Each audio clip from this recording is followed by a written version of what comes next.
Bonjour tout le monde, chers lycéens, chers élèves. Après avoir entamé la première partie concernant l'examen régional, on se retrouve aujourd'hui pour traiter la deuxième, à savoir la production écrite. Et ce, en deux volets. Le premier est théorique et consiste à présenter les étapes de la rédaction, qui sont premièrement la lecture et l'analyse du sujet, en dégageant bien sûr le thème et en soulignant les mots-clés, c'est-à-dire les mots qui vont nous aider à comprendre le sujet. Deuxièmement, il s'agit d'écrire toutes les idées en relation avec le sujet et de les étayer par des arguments qui doivent être accompagnés d'exemples en guise d'illustration. Troisièmement, il s'agit d'élaborer un plan qui, bien sûr, se comprend à partir du sujet, soit directement ou indirectement. La dernière phase est celle de la rédaction du sujet qui doit se répartir en trois parties, l'introduction, le développement et la conclusion. Chers élèves, pour plus de détails sur la rédaction, pour une méthode claire et efficace, pour reconnaître en détail les différents types de plans, je vous invite à suivre attentivement le cours Méthode pour bien écrire et argumenter. Vous trouverez le lien dans la boîte de description. Passons après au deuxième volet, qui est le volet pratique. Il s'agit de traiter un sujet proposé en 2017 par l'Académie de Fès, Meknès. Alors, on commence par la lecture du sujet et je vous laisse tout le temps pour le faire. Après, vous allez souligner les mots-clés, dégager le thème, à savoir si l'usage des réseaux sociaux en tant que moyen pour faire des connaissances ou nouer des relations au lieu du contact direct. Puis, je dois répondre à la question qu'est-ce qu'on me demande? On me demande bien sûr ici si je suis d'accord ou non avec les jeunes qui préfèrent d'utiliser les réseaux sociaux au lieu du contact direct pour faire des connaissances ou nouer des relations d'amitié.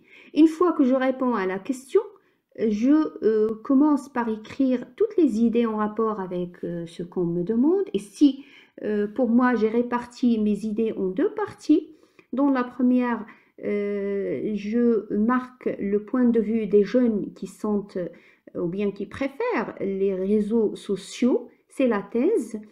Et la deuxième partie, elle est réservée aux opposants, c'est-à-dire ceux qui ne sont pas d'accord ou bien ceux qui préfèrent le contact direct sur celui assuré par les réseaux sociaux. C'est l'antithèse. Anti, c'est-à-dire contraire, thèse, c'est-à-dire opposé à la thèse. Donc, c'est la thèse opposée à la première. Alors, vous voyez que le sujet nous invite à discuter ou bien nous invite à une discussion entre deux points de vue opposés. C'est pourquoi je vais choisir ici le plan dialectique qui contient trois parties, la thèse, l'antithèse et la synthèse.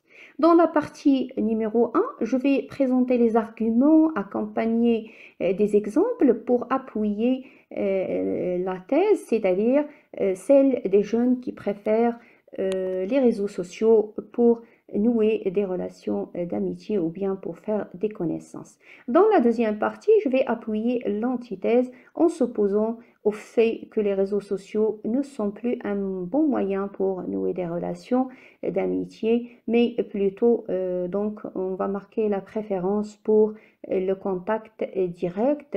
Et dans la deuxième ou bien dans la troisième partie, je vais essayer de concilier les deux points de vue à l'aide d'une concession. Par exemple, je vais dire, il est vrai que les réseaux sociaux sont un bon moyen pour nouer des relations d'amitié, par exemple, mais il faut être vigilant à ces dangers tout en privilégiant le contact direct lorsqu'il s'agit, par exemple, des relations un peu personnelles.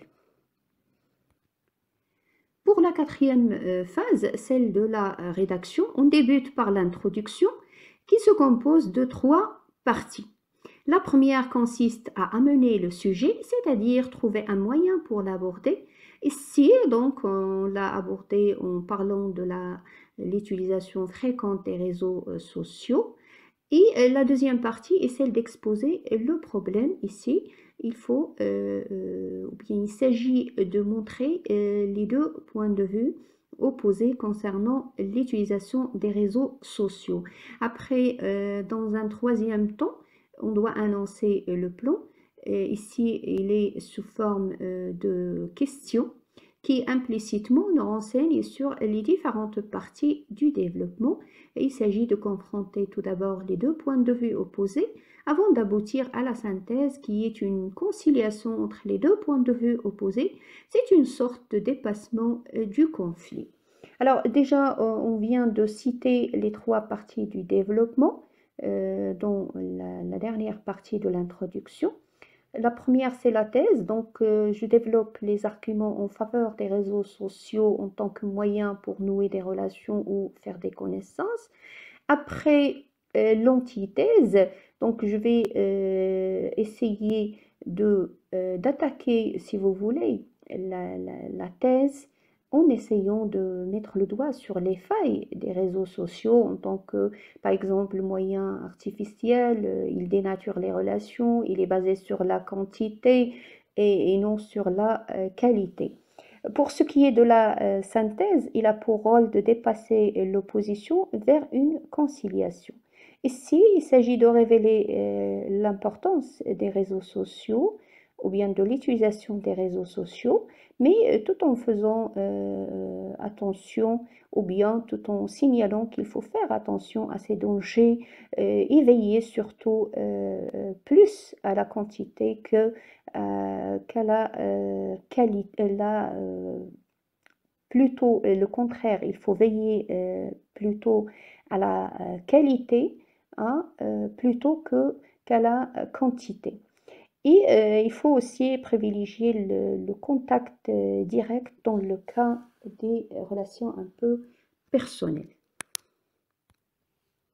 En ce qui concerne la conclusion, il contient aussi trois parties comme l'introduction. La première est sous forme de bilan qui résume les points développés dans la deuxième partie. Ici, il s'agit des points positifs et des points négatifs des réseaux sociaux en tant que moyen pour nouer des relations. La deuxième partie consiste à résoudre ou bien répondre à la problématique déjà posée dans l'introduction, c'est-à-dire qu'il est le choix effectué est celui des réseaux sociaux ou bien celui du contact direct. Une dernière partie qui n'est pas vraiment obligatoire mais qui permet de s'ouvrir sur un autre sujet. Ici, c'est un appel à réagir en urgence face aux dangers des réseaux sociaux en particulier et de l'Internet en général. Voilà pour la rédaction. Juste une remarque concernant le plan dialectique. C'est un peu un plan qui pose énormément de problèmes lorsqu'il s'agit de la troisième partie, c'est-à-dire la synthèse, car quelquefois il est un peu difficile de trouver une conciliation entre la thèse et l'antithèse. C'est pour cela vous pouvez opter pour le plan concessif qui est plus simple. Donc, vous aurez ainsi deux parties dans le développement. La première commence par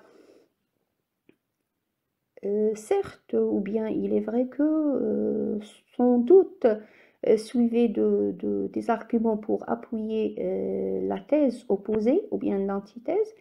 Et la deuxième partie est introduite par une opposition suite à laquelle vous allez introduire vos propres arguments pour défendre votre thèse.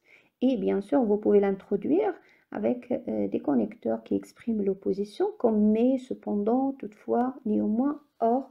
Alors, à titre d'exemple, seulement. Alors bien sûr, dans la deuxième partie, qu'on va mettre à clair notre thèse défendue et qui constitue le point de vue choisi ou bien pour lequel on a opté. Aussi, le plan dialectique peut contenir aussi deux parties dans le développement et la troisième sera dans la conclusion. Cependant, on peut se contenter de défendre notre thèse ou encore de la rejeter en écrivant tout simplement un seul paragraphe sous forme de plaidoyer pour défendre la thèse ou bien réquisitoire pour rejeter et réfuter la thèse. Enfin, comme outil de rédaction, vous trouverez deux tableaux qui contiennent les différents moyens pour s'exprimer correctement, pour donner par exemple votre point de vue, expliquer, reformuler, passer d'une idée à une autre, énumérer vos arguments et ainsi de suite. Aussi, vous trouverez les connecteurs essentiels pour exprimer les différentes relations logiques dans votre écrit, telles la cause, la conséquence, la concession, l'opposition et ainsi de suite.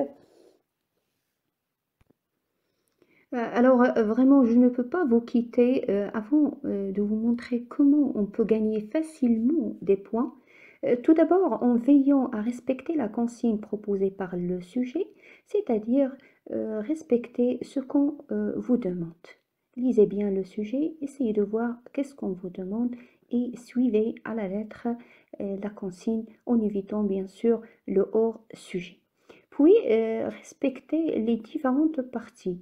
Donc, essayez de répartir votre sujet sous forme d'introduction, développement et conclusion. Encore, la présentation du sujet en paragraphe, tout en respectant bien sûr la ponctuation, les majuscules, l'alinéa, est très importante et notée sur un point. Après, la cohérence de votre rédaction est tellement importante. Pour cela, lisez attentivement la partie réservée aux outils nécessaires et essayez de les mémoriser ou bien de sélectionner ce que vous pouvez utiliser le jour de l'examen tout en veillant à écrire ou bien à les écrire correctement. Pour ce qui est de la correction de la langue, qui est vraiment un grand problème pour nos élèves, et il est noté aussi sur 4 points, donc je vous conseille tout d'abord d'écrire des phrases courtes, sujet, verbe, complément. Vous pouvez bien sûr, après, vous pouvez les enrichir. Pour argumenter, vous avez besoin essentiellement du présent de l'indicatif. Alors ne cherchez pas à conjuguer un texte ou bien lors d'un texte argumentatif, ne cherchez pas à utiliser l'imparfait ou bien le passé simple, chose que vous pouvez utiliser dans la description et la narration. Essayez d'écrire les mots dont vous êtes capable de maîtriser l'orthographe tout en évitant tout ce que vous ne maîtrisez pas. Utilisez aussi un lexique convenable à votre sujet et pour éviter les fautes d'inattention, réservez quelques minutes à la révision de votre travail. Alors, chers élèves, je vous souhaite bonne chance pour l'examen régional. Merci de votre attention et à la prochaine.